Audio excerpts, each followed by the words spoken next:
All right, day 2, 20. Okay, so I'm doing 20 minutes exercise, 20 minutes meditation, 20 minutes edifying spiritual work. So today's lesson was on Taoism. I had learned about it before from a friend named Justin. He's a pretty dope dude. I had heard about it before then too in school. I had pretty good teachers. I had pretty excellent teachers. One of my favorite words right now is dope, so I'm going to say it. I had some dope teachers. Um, I literally roll out of bed and do my exercise. It's the best way to start your day. Um, I used to do it before. That's how I lost a lot of weight. I was 220, and I'm down to 150 now.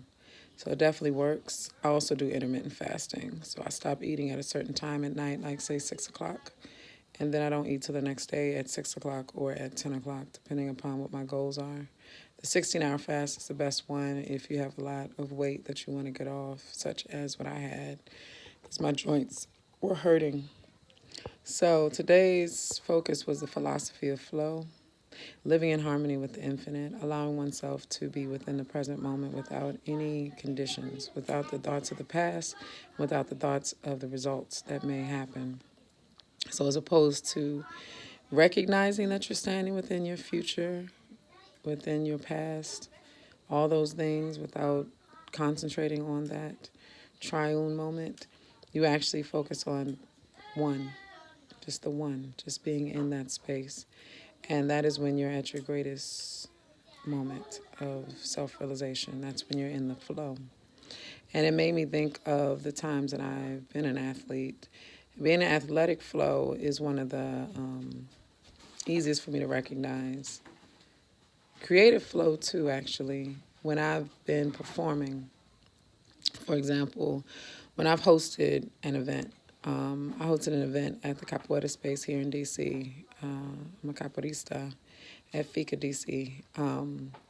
And I was talking to the audience, and after a while, the flow of it was easy. I was just like, well, let me share something with y'all and let me do this. And it was beautiful. We were laughing, we were enjoying each other, and it was only maybe, I give it 10 people, and it was beautiful. And that's the flow where you no longer are thinking about what you're about to say. You just allow it to be said. You're no longer thinking about what movement you're going to make. You just make that movement, and that movement is in complete harmony with what you want to do. And that is the beauty of the flow.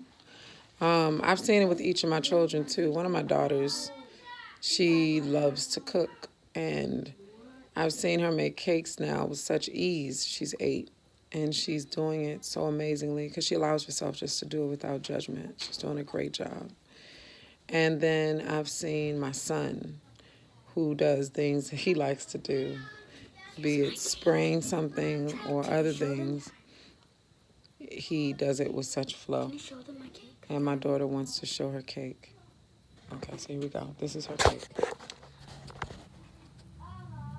She made a chocolate and blue velvet cake, and she wanted to share that.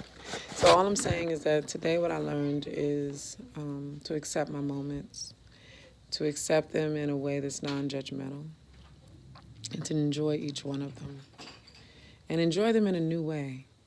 Because having that, I did my exercise, and then I did my meditation first today, and then I did my word. I was able to be more open to it. So I would recommend exercise first, meditation second, and then going into your word of wisdom for the day. The flow is much better. I feel like I'm absorbing more. I feel good. I feel really good. This is coming from a person that is literally releasing anxiety, depression, and all those things that seem to creep up in one's spirit when you're reaching for something that doesn't need to be reached for. Not saying to be inactive, just to accept the fact that the natural flow will happen and life is going to flow in the way it's going to flow. Not saying you have a predestination, you have no power, but just saying that you need to recognize the beauty of each moment. Ashe.